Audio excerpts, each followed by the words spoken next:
ನಮಸ್ಕಾರ ಗೆಳೆಯರಿ, stock market Kannada ಚಾನಲ್ಗೆ ಸ್ವಾಗತ ಸುಸ್ವಾಗತ. ಗೆಳೆಯರಿ, ವಿಡಿಯೋದಲ್ಲಿ ಒಂದು ಇವಿ ಸ್ಟಾಕ್ಗೆ ಸಂಬಂಧಪಟ್ಟಂತೆ ಬಿಗ್ ಬ್ರೇಕಿಂಗ್ ನ್ಯೂಸ್ ಬಂದಿದೆ. ಆ ನ್ಯೂಸ್ ಬಂದ ನಂತರ ಸ್ಟಾಕ್ ಅಲ್ಲಿ ಭರ್ಜರಿ ರ್ಯಾಲಿ ಕೂಡ ಕಂಡು ಬಂದಿದೆ. ಇವತ್ತು ಆ ಸ್ಟಾಕ್ ಬಗ್ಗೆ ಒಂದಷ್ಟು ವಿಚಾರಗಳನ್ನ ನಾವು ಈ ಮೂಲಕ ತಿಳ್ಕೊಳ್ಳುವಂತ ಪ್ರಯತ್ನ ಮಾಡೋಣ. ಆಸ್ ಯೂಶುವಲ್ ನಮ್ಮ ಇಂಟೆನ್ಷನ್ ಕಂಪನಿ ಲಾಂಗ್ ಟರ್ಮ್ಗೆ ಇನ್ವೆಸ್ಟ್ ಮಾಡ್ಲಿಕ್ಕೆ ಹೇಗಿದೆ ಅನ್ನೋದನ್ನ ತಿಳ್ಕೊಳ್ಳೋದು. ಜಸ್ಟ್ ನ್ಯೂಸ್ ಅನ್ನ ನೋಡಿ ನಾವು ಖಂಡಿತ ಡಿಸೈಡ್ ಮಾಡ್ಲಿಕ್ಕೆ ಆಗೋದಿಲ್ಲ. ಈ ಕಂಪನಿ ಬಗ್ಗೆ ಒಂದಷ್ಟು ವಿಚಾರಗಳನ್ನ ತಿಳ್ಕೊಳ್ಳುವಂತ ಪ್ರಯತ್ನ ಮಾಡೋಣ ಈ ಸುದ್ದಿಯನ್ನ ತಿಳ್ಕೊಂಡು. ಗೆಳೆಯರೆ, ಮೊದಲಿಗೆ ಡಿಸ್ಕ್ಲೇಮರ್ ಕೊಡ್ಲಿಕ್ಕೆ ಇಷ್ಟಪಡ್ತೀನಿ. ಇಲ್ಲಿ ಕವರ್ ಮಾಡ್ತಿರೋಂಥ ಸ್ಟಾಕ್ ಅನ್ನು ರೆಕಮೆಂಡ್ ಮಾಡ್ತಿಲ್ಲ. ನೀವು ಫರ್ದರ್ ಸ್ಟಡಿ ಮಾಡಿ ಡಿಸಿಷನ್ ತಗೊಳ್ಬಹುದು. ಆಸ್ ಎಜುಕೇಶನಲ್ ಪರ್ಪಸ್ ನಾನು ಈ ವಿಡಿಯೋನ ನಿಮ್ಮ ಮುಂದೆ ತರ್ತಾ ಇದ್ದೀನಿ. ಗೆಳೆಯರೆ, ಆ ಸ್ಟಾಕ್ ನ ನೋಡ್ಕೊಂಡೆ ನಾವು ಸುದ್ದಿಗೆ ಹೋಗೋಣ. ಆ ಸ್ಟಾಕ್ ಬಂದು ಎಕ್ಸೈಡ್ ಇಂಡಸ್ಟ್ರೀಸ್ ಲಿಮಿಟೆಡ್. ಇವತ್ತು ನೋಡಬಹುದು ಆಲ್ಮೋಸ್ಟ್ 17% ರ್ಯಾಲಿ ಸ್ಟಾಕ್ ಅಲ್ಲಿ ಕಂಡು ಬಂದಿದೆ. 54 ರೂಪೀಸ್ ಜಂಪ್ ಸ್ಟಾಕ್ ಅಲ್ಲಿ ಇವತ್ತು ಕಂಡು ಬಂದಿದೆ. ನೋಡಬಹುದು ನಾರ್ಮಲ್ ಆಗಿ ಓಪನ್ ಆಯ್ತು, ನಂತರ ಆಲ್ಮೋಸ್ಟ್ 10:30ವರೆಗೂ ಕೂಡ ನಾರ್ಮಲ್ ಆಗಿ ಟ್ರೇಡ್ ಆಗ್ತಿತ್ತು. ಅಲ್ಲಿಂದ ಕಂಟಿನ್ಯೂಸ್ ಬೈಯಿಂಗ್ ಈ ಸ್ಟಾಕ್ ಅಲ್ಲಿ ಕಂಡು ಬಂದಿದೆ. ಓವರ್ ಆಲ್ ಟಾಪ್ ಅಲ್ಲೇ ಕ್ಲೋಸಿಂಗ್ ಅನ್ನು ಕೂಡ ಕೊಟ್ಟಿದೆ. ಸೊ ಈ ರೀತಿ ಪರ್ಫಾರ್ಮೆನ್ಸ್ ಬರ್ಲಿಕ್ಕೆ ಏನಾದ್ರೂ ಒಂದು ಕಾರಣ ಇರಲೇಬೇಕು. ಸೊ ಆ ಕಾರಣಕ್ಕೆ ನಾವು ಬರೋದಾದ್ರೆ ಗೆಳೆಯರು ನೋಡಬಹುದು, Exide shares zoom 12% after Hyundai Kia join hands with arm for EV battery localisation. ನಿಮ್ಗೆ ಎಲ್ರಿಗೂ ಈಗಾಗಲೇ ಗೊತ್ತಿದೆ, ಎಕ್ಸೈಡ್ ಇಂಡಸ್ಟ್ರೀಸ್ ಬ್ಯಾಟ್ರೀಸ್ ಅಲ್ಲಿ ಕೆಲಸ ಮಾಡುವಂತ ಕಂಪನಿ. ಸೊ ಈ ಬ್ಯಾಟರಿ ವಿಚಾರವಾಗಿ ಒಂದಲ್ಲ ಎರಡು ಕಂಪನಿಗಳು ಇದ್ರ ಜೊತೆ ಕೈ ಜೋಡಿಸಿದಾವೆ. ಮೊದಲನೇದಾಗಿ Hyundai, ಎರಡನೇದಾಗಿ Kia. ಇಲ್ಲಿ ನೋಡಬಹುದು Hyundai Motor and Kia aim to localize their EV battery production, specifically focusing on lithium iron phosphate cells in line with the expansion of their EV plans for the Indian market. So ಈ news ಬಂತು. News ಬಂದ ಮೇಲೆ stock ಅಲ್ಲಿ ಭರ್ಜರಿ performance ಕೂಡ ಕಂಡು ಬಂದಿದೆ. So ನೋಡಬಹುದು, ಇಲ್ಲಿ south Korean auto majors Hyundai Motor Company and Kia Corporation on April 8 announced a partnership with homegrown battery maker Exide Energy Solutions Limited for electric vehicle battery localization in India. So ಅಂದ್ರೆ ಏನ್ ನಾವು Atmanirbhar Bharat target ಅನ್ನ ಇಟ್ಕೊಂಡು ಹೋಗ್ತಾ ಇದೆ ಭಾರತ, ಅದೇ ಹಾದಿಯಲ್ಲಿ ಅಥವಾ ಮೇಕ್ ಇನ್ ಇಂಡಿಯಾ. ಸೊ ಈ ಸೆಗ್ಮೆಂಟ್ ಅಲ್ಲಿ ಕಾಂಟ್ರಿಬ್ಯೂಷನ್ ಮಾಡ್ಲಿಕ್ಕೆ ಎರಡು ಕಂಪನಿಗಳು ಇಂಡಿಯಾದ ಎಕ್ಸೈಡ್ ಇಂಡಸ್ಟ್ರೀಸ್ ನ ಆಯ್ಕೆ ಮಾಡ್ಕೊಂಡಿದ್ದಾವೆ. ಸೊ ಇಲ್ಲಿ ನೋಡಬಹುದು, this strategic move will position them as the pioneers in applying domestically produced batteries in their upcoming EV models in the Indian market. ಏನು ಇಂಡಿಯನ್ ಮಾರ್ಕೆಟ್ ಅಲ್ಲಿ ಇವಿ ಮಾಡೆಲ್ಸ್ ಅನ್ನ ಇವರು ರಿಲೀಸ್ ಮಾಡ್ತಾರೆ, ಅವುಗಳಲ್ಲಿ ಈ ಬ್ಯಾಟ್ರೀಸ್ ಅನ್ನ ಬಳಸುವಂತ ಟಾರ್ಗೆಟ್. ಸೊ ಇಲ್ಲಿ ಸಾಕಷ್ಟು ವಿಚಾರಗಳನ್ನ ಈ ಆರ್ಟಿಕಲ್ ಅಲ್ಲಿ ಮೆನ್ಷನ್ ಮಾಡಿದ್ದಾರೆ. ಒಂದ್ಸಲ ಬೇಕಾದ್ರೆ ವಿಡಿಯೋನ ಪಾಸ್ ಮಾಡಿ ಓದ್ಕೊಳ್ಬಹುದು. ನಿಮಗೆ ಒಂದಷ್ಟು ವಿಚಾರಗಳು ಖಂಡಿತ ಗೊತ್ತಾಗುತ್ತೆ ಈ ಒಪ್ಪಂದಕ್ಕೆ ಸಂಬಂಧಪಟ್ಟಂತೆ. ಇದು ಕಂಪನಿಯಲ್ಲಿ ಈ ರೀತಿ ಪರ್ಫಾರ್ಮೆನ್ಸ್ ಕಂಡು ಬರ್ಲಿಕ್ಕೆ ಮೇಜರ್ ಆಗಿ ಕಾರಣ ಆಯ್ತು. ಹೀಗೆ ಕಂಪನಿ ಬಗ್ಗೆ ನಾವು ಒಂದಷ್ಟು ವಿಚಾರಗಳನ್ನ ತಿಳ್ಕೊಳ್ಳೋದಾದ್ರೆ, ಮೊದಲಿಗೆ ಒಂದು ಮಿಡ್ ಸೈಜ್ಡ್ ಕಂಪನಿ, 32,000 ಕೋಟಿ ಮಾರ್ಕೆಟ್ ಕ್ಯಾಪ್ ಇರುವಂತ ಸ್ಟಾಕ್. 1 ಇಯರ್ ಪರ್ಫಾರ್ಮೆನ್ಸ್ ಅನ್ನ ನೋಡಿದ್ರೆ ತುಂಬಾ ಚೆನ್ನಾಗಿ ಪರ್ಫಾರ್ಮ್ ಮಾಡಿದೆ, 107%. ಹಾಗೆ 5 ಇಯರ್ಸ್ ಅಲ್ಲಿ 70% ಇದೆ. ಅಂಡರ್ ಪರ್ಫಾರ್ಮೆನ್ಸ್ ಇತ್ತು ಸ್ಟಾಕ್ ಅಲ್ಲಿ. 2022 ನಂತರ ಸ್ವಲ್ಪ ರ್ಯಾಲಿ ಈ ಸ್ಟಾಕ್ ಅಲ್ಲಿ ಕಂಡು ಬಂದಿದೆ. ಸೊ ನಂತರ ಮ್ಯಾಕ್ಸಿಮಮ್ ಪರ್ಫಾರ್ಮೆನ್ಸ್ ಅನ್ನ ನೋಡಿದ್ರೆ ನೋಡಬಹುದು, ತುಂಬಾ ಚೆನ್ನಾಗಿ ಪರ್ಫಾರ್ಮೆನ್ಸ್ ಅನ್ನ ಮಾಡ್ತಾ ಇತ್ತು. ಅಂದ್ರೆ ವಾಲಟೈಲ್ ಪರ್ಫಾರ್ಮೆನ್ಸ್ ಇತ್ತು, ಬಟ್ ಸ್ಟಿಲ್ 2018 ವರೆಗೂ ಚೆನ್ನಾಗಿ ಪರ್ಫಾರ್ಮ್ ಮಾಡಿತ್ತು. ಅದರ ನಂತರ ಆಟೋ ಇಂಡಸ್ಟ್ರಿ ಡೌನ್ ಫಾಲ್ ಇತ್ತು. ಅದಕ್ಕೆ ಕಾರಣ ಕೂಡ ನಿಮ್ಗೆ ಗೊತ್ತಿದೆ, ಸ್ಲೋ ಡೌನ್ ಇತ್ತು ಆಟೋ ಇಂಡಸ್ಟ್ರಿನಲ್ಲಿ. ಹಾಗಾಗಿ ಅಲ್ಲಿಂದ ಅಂಡರ್ ಪರ್ಫಾರ್ಮೆನ್ಸ್ ಶುರು ಆಯಿತು. ಅದು ಅಪ್ ಟು 2022 ವರೆಗೂ ಕೂಡ ಕಂಟಿನ್ಯೂ ಆಗಿದೆ ಈ ಅಂಡರ್ ಪರ್ಫಾರ್ಮೆನ್ಸ್. ಈಗ ಆಲ್ ಟೈಮ್ ಐ ಅನ್ನ ಸ್ಟಾಕ್ ತಲುಪಿದೆ, ಅದನ್ನ ಕ್ಲಿಯರ್ ಆಗಿ ನೋಡಬಹುದು. ಹಾಗೆ ನಾವು ಕಂಪನಿಯ ಬಿಸ್ನೆಸ್ ಬಗ್ಗೆ ಒಂದಷ್ಟು ವಿಚಾರಗಳನ್ನ ತಿಳ್ಕೊಳ್ಳೋದಾದ್ರೆ, ನಾನು ಕಂಪನಿಯ ವೆಬ್ಸೈಟ್ ಅನ್ನ ಓಪನ್ ಮಾಡಿದೀನಿ. ಈಗ ಆಟೋಮೋಟಿವ್ ಬ್ಯಾಟರೀಸ್ ನೋಡಬಹುದು, ಇಂಡಸ್ಟ್ರಿಯಲ್ ಬ್ಯಾಟರೀಸ್ ಅಲ್ಲೂ ಕೂಡ ಕೆಲಸ ಮಾಡುತ್ತೆ. ಇನ್ವರ್ಟರ್ ಬ್ಯಾಟರೀಸ್ ಇದೆ, institutional UPS batteries, solar solutions ಕೂಡ ಇದೆ ಕಂಪನಿಯಲ್ಲಿ. ಹಾಗೆ ಜೆನ್ಸೆಟ್ ಬ್ಯಾಟರೀಸ್, ಸಬ್ಮರೈನ್ ಬ್ಯಾಟರೀಸ್, ಇವನ್ ಸಬ್ಮರೈನಸ್ ಅಲ್ಲೂ ಕೂಡ ಕೆಲಸ ಮಾಡುತ್ತೆ. ಅಂದ್ರೆ ಇದು ಅಗೇನ್ ಡಿಫೆನ್ಸ್ ಗೆ ಸಂಬಂಧಪಟ್ಟಂತ ಸೆಗ್ಮೆಂಟ್ ಅಂತಾನೆ ಹೇಳ್ಬೋದು. ನೆಕ್ಸ್ಟ್ ಹೋಮ್ UPS, ಈ ರಿಕ್ಷಾ ವೆಹಿಕಲ್ಸ್.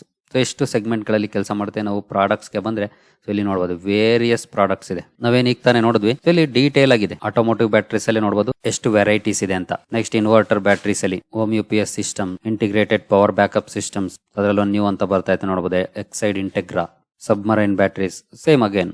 ಇಲ್ಲಿ ಸ್ವಲ್ಪ ಡೀಟೇಲ್ ಆಗಿ ಮೆನ್ಷನ್ ಮಾಡಿದ್ದಾರೆ.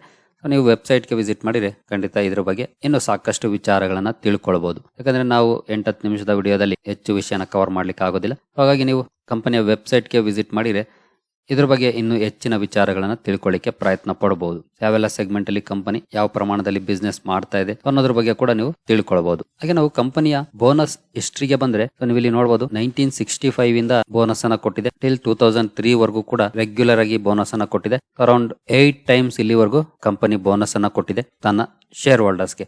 ನೆಕ್ಸ್ಟ್ ಸ್ಪ್ಲಿಟ್ ವಿಚಾರಕ್ಕೆ ಬಂದ್ರೆ 2006ರಲ್ಲಿ 1:10 ರೇಷಿಯೋದಲ್ಲಿ ಸ್ಟಾಕ್ ಸ್ಪ್ಲಿಟ್ ಕೂಡ ಮಾಡಿದೆ. ನಂತರ ಇಂಪಾರ್ಟೆಂಟ್ ಸೆಗ್ಮೆಂಟ್ ಕಂಪನಿಯ ಬ್ಯಾಲೆನ್ಸ್ ಶೀಟ್ ಗೆ ನಾವು ಬಂದ್ರೆ ರಿಸರ್ವ್ಸ್ ನೋಡಬಹುದು, 11,124 ಕೋಟಿ ರಿಸರ್ವ್ಸ್ ಇದೆ. ಜೊತೆಗೆ ಕಂಪನಿಯ ರಿಸರ್ವ್ಸ್ ಗ್ರೋಯಿಂಗ್ ಮಾಡೆಲ್ ಇದೆ, ತುಂಬಾನೇ ಇಂಪಾರ್ಟೆಂಟ್ ಅಂತ ಹೇಳ್ಬೋದು. ನೆಕ್ಸ್ಟ್ ಲಾಂಗ್ ಟರ್ಮ್ ಅಲ್ಲಿ ಯಾವುದೇ ರೀತಿಯ ಸಾಲ ಇಲ್ಲ, ಶಾರ್ಟ್ ಟರ್ಮ್ ಅಲ್ಲೂ ಕೂಡ ಯಾವುದೇ ರೀತಿಯ ಸಾಲ ಇಲ್ಲ. So so pure debt free company, ಸಾಲ ಮುಕ್ತ ಕಂಪನಿ, ಎಕ್ಸ್ಟ್ರಾ ಬರ್ಡನ್ ಖಂಡಿತ ಕಂಪನಿಗೆ ಇಲ್ಲ ಬ್ಯಾಲೆನ್ಸ್ ಶೀಟ್ ಅಲ್ಲಿ ನೋಡಿದ್ರೆ.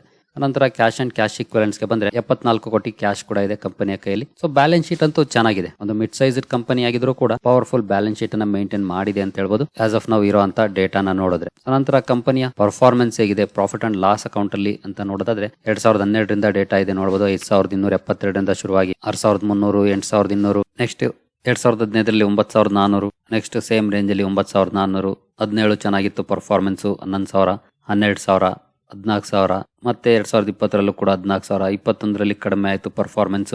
ನಂತರ 22ರಲ್ಲೂ ಕೂಡ ಅಂಡರ್ ಪರ್ಫಾರ್ಮೆನ್ಸ್, 23ರಲ್ಲಿ ಕಮ್ ಬ್ಯಾಕ್ ಅನ್ನ ಮಾಡ್ತು, ಈಗ ಚೆನ್ನಾಗಿದೆ 16274. ಇಲ್ಲಿ ನಾವ್ ಈಗ ತಾನೇ ಚಾರ್ಟ್ ಅಲ್ಲಿ ನೋಡಿದ್ವಿ 2018ರಿಂದ ಕೂಡ ಡೌನ್ ಪರ್ಫಾರ್ಮೆನ್ಸ್ ಇತ್ತು, ಆದ್ರೆ ಕಂಪನಿಯ ರೆವಿನ್ಯೂ ನಲ್ಲಿ ಡೌನ್ ಪರ್ಫಾರ್ಮೆನ್ಸ್ ಇರಲಿಲ್ಲ. ಹಂಗ್ ನೋಡಿದ್ರೆ 21-22 ಡೌನ್ ಆಗಿದೆ, ಬಟ್ ಅಲ್ಲಿ ಪರ್ಫಾರ್ಮೆನ್ಸ್ ಚೆನ್ನಾಗಿದೆ ಚಾರ್ಟ್ ಅಲ್ಲಿ. ಅಂದ್ರೆ ಕಂಪನಿ ಬಿಸ್ನೆಸ್ ವೈಸ್ ಅಂತ ದೊಡ್ಡ ಇಂಪ್ಯಾಕ್ಟ್ ಮಾಡ್ಕೊಂಡಿಲ್ಲ ಅಂತಾನೆ ಹೇಳ್ಬೋದು 2018ರಿಂದ ಕೂಡ. ನಂತರ 21-22 ಸ್ವಲ್ಪ ಇಂಪ್ಯಾಕ್ಟ್ ಆಗಿದೆ, ನಂತರ ಕಮ್ ಬ್ಯಾಕ್ ಕೂಡ ಸ್ಟ್ರಾಂಗ್ ಆಗಿದೆ. ಅದನ್ನ ನಾವಿಲ್ಲಿ ಕ್ಲಿಯರ್ ಆಗಿ ನೋಡಬಹುದು. ನಂತರ ನೆಟ್ ಪ್ರಾಫಿಟ್ ಗೆ ಬಂದ್ರೆ 2015ರಿಂದ ನಾವು ನೆಟ್ ಪ್ರಾಫಿಟ್ ಅನ್ನು ನೋಡೋಣ. 616, 700, 800, ಮತ್ತೆ ಸ್ವಲ್ಪ ಕಡಿಮೆ ಆಯ್ತು 700, ನೆಕ್ಸ್ಟ್ 847, ಇಲ್ಲಿ ಸ್ವಲ್ಪ ಕಡಿಮೆ ಆಯ್ತು 762, ಮತ್ತೆ ಒಳ್ಳೆ ಪರ್ಫಾರ್ಮೆನ್ಸ್ ಬಂತು. ಇಲ್ಲಿ 4357 ಇದೆ. ಇದು ಎಕ್ಸೆಪ್ಷನ್ ಅಂತಾನೆ ಹೇಳ್ಬೇಕು, ಯಾಕಂದ್ರೆ ಇಲ್ಲಿ ಅದರ್ ಇನ್ಕಮ್ 3725 ಕೋಟಿ ಇತ್ತು. ಹಾಗಾಗಿ ಈ 3725 ಕೋಟಿಯನ್ನ ನಾವು ಲೆಸ್ ಮಾಡಿ ನೋಡಿದ್ರೆ ಅರೌಂಡ್ 600 ಕ್ರೋಸ್ ಬರುತ್ತೆ. ಅಲ್ಲಿ ಸ್ವಲ್ಪ ಅಂಡರ್ ಪರ್ಫಾರ್ಮೆನ್ಸ್ ಹಿಂದಿನ ವರ್ಷಕ್ಕೆ ಹೋಲಿಸಿದ್ರೆ ಅಂತಾನೆ ಹೇಳ್ಬೋದು. ನಂತರ ಕಮ್ ಬ್ಯಾಕ್ ಚೆನ್ನಾಗಿದೆ 23 ಹಾಗೂ TTM ಅಲ್ಲೂ ಕೂಡ ಒಳ್ಳೆ ಪರ್ಫಾರ್ಮೆನ್ಸ್ ಇದೆ. ಅಂದ್ರೆ ಇಲ್ಲಿ ವೇರಿಯೇಷನ್ಸ್ ಇದೆ, ಕನ್ಸಿಸ್ಟೆಂಟ್ ಗ್ರೋತ್ ಇಲ್ಲದೆ ಇರಬಹುದು, ಬಟ್ ಕಂಪನಿ ಪ್ರಾಫಿಟಬಲ್ ಇದೆ, ಲಾಸ್ ಅಲ್ಲಿ ಇಲ್ಲ, ಜೊತೆಗೆ ಎಕ್ಸ್ಟ್ರಾ ಬರ್ಡನ್ ಇಲ್ಲ, debt free company. Return on equity ನೋಡಬಹುದು ಚೆನ್ನಾಗಿದೆ, ಇಲ್ಲೂ ಕೂಡ ಡಬಲ್ ಡಿಜಿಟಲ್ ಇದೆ. 1 ಇಯರ್ ಅಲ್ಲಿ ಮಾತ್ರ ಸ್ವಲ್ಪ ಅಂಡರ್ ಪರ್ಫಾರ್ಮೆನ್ಸ್ ಇದೆ. CAGR ಅಲ್ಲಿ ತುಂಬಾ ಚೆನ್ನಾಗಿದೆ ಪರ್ಫಾರ್ಮೆನ್ಸ್, ಅಪ್ ಟು 3 ಇಯರ್ಸ್ ವರೆಗೂ. 5 ಇಯರ್ಸ್ ಅಲ್ಲಿ 11 ಇದೆ, 10 ಇಯರ್ಸ್ ಅಲ್ಲಿ 12 ಇದೆ. ಸೊ ನಾಟ್ ಬ್ಯಾಡ್ ಅಂತಾನೆ ಹೇಳ್ಬೋದು. ಪರ್ಫಾರ್ಮೆನ್ಸ್ ಅಷ್ಟು ಬ್ಯಾಡ್ ಏನಲ್ಲ, ಒಳ್ಳೆ ಪರ್ಫಾರ್ಮೆನ್ಸ್. ಪ್ರಾಫಿಟ್ ಗ್ರೋತ್ ಅಲ್ಲಿ ತುಂಬಾ ಸಣ್ಣ ನಂಬರ್ಸ್ ಅಂತಾನೆ ಹೇಳ್ಬೋದು. TTM ಅಲ್ಲಿ ಮಾತ್ರ ಚೆನ್ನಾಗಿದೆ, 3 ಇಯರ್ಸ್ 5 ಇಯರ್ಸ್ 10 ಇಯರ್ಸ್ ಡೌನ್ ಇದೆ. ನಂತರ ಸೇಲ್ಸ್ ಗ್ರೋತ್ ಅಲ್ಲೂ ಕೂಡ ಅಷ್ಟೇ ಅಂತ ದೊಡ್ಡ ನಂಬರ್ಸ್ ಖಂಡಿತ ಇಲ್ಲಿ ಕಾಣ್ತಾ ಇಲ್ಲ. ಈ ಕಂಪನಿಗೆ ದಿನಗಳು ಬದಲಾಗಬೇಕು ಅಂತಂದ್ರೆ EV ಸೆಗ್ಮೆಂಟ್ ತುಂಬಾ ಸ್ಟ್ರಾಂಗ್ ಆಗ್ಬೇಕು, ಯಾಕಂದ್ರೆ ಇಲ್ಲಿ profit growth and sales growth single digital ಇದೆ. ಇದು ಒಂದು ಕನ್ಸರ್ನಿಂಗ್ ಪಾಯಿಂಟ್ ಅಂತಾನೆ ಹೇಳ್ಬೋದು. ಇಲ್ಲೇನಾದ್ರೂ ಡಬಲ್ ಡಿಜಿಟ್ ಗ್ರೋತ್ ಅನ್ನ ಕಂಪನಿ ರಿಪೋರ್ಟ್ ಮಾಡಿದ್ರೆ ಮುಂದಿನ ದಿನಗಳಲ್ಲಿ, ಈಗ TTM ಅಲ್ಲಿ 9% ಇದೆ, ಇನ್ ಕೇಸ್ ಏನಾದ್ರು 12, 13, 14% ಈ ರೀತಿ ಮುಂದಿನ ದಿನಗಳಲ್ಲಿ ಹೋದ್ರೆ ಖಂಡಿತ ಅದು ವಿನ್ ವಿನ್ ಸಿಚುಯೇಷನ್ ಅಂತಾನೆ ಹೇಳ್ಬೋದು ಇನ್ವೆಸ್ಟರ್ಸ್ ಗೆ. ಬಟ್ ನೋಡ್ಬೇಕಾಗುತ್ತೆ ಕಂಪನಿ ಯಾವ ರೀತಿ ಮುಂದಿನ ದಿನಗಳಲ್ಲಿ ಪರ್ಫಾರ್ಮ್ ಮಾಡುತ್ತೆ ಅನ್ನೋದ್ರ ಮೇಲೆ ಅದು ಡಿಪೆಂಡ್ ಆಗುತ್ತೆ. ನೆಕ್ಸ್ಟ್ ಶೇರ್ ಹೋಲ್ಡಿಂಗ್ ಪ್ಯಾಟರ್ನ್ ಗೆ ಬಂದ್ರೆ ಪ್ರಮೋಟರ್ ಹೋಲ್ಡಿಂಗ್ 46% ಇದೆ, ಡಿಸೆಂಟ್ ಹೋಲ್ಡಿಂಗ್ ಅಂತಾನೆ ಹೇಳ್ಬೋದು, ಕನ್ಸಿಸ್ಟೆಂಟ್ ಇದೆ. ಅರೌಂಡ್ 46% ಸೇಮ್ ಇದೆ ಅವಾಗಿಂದ ಕೂಡ.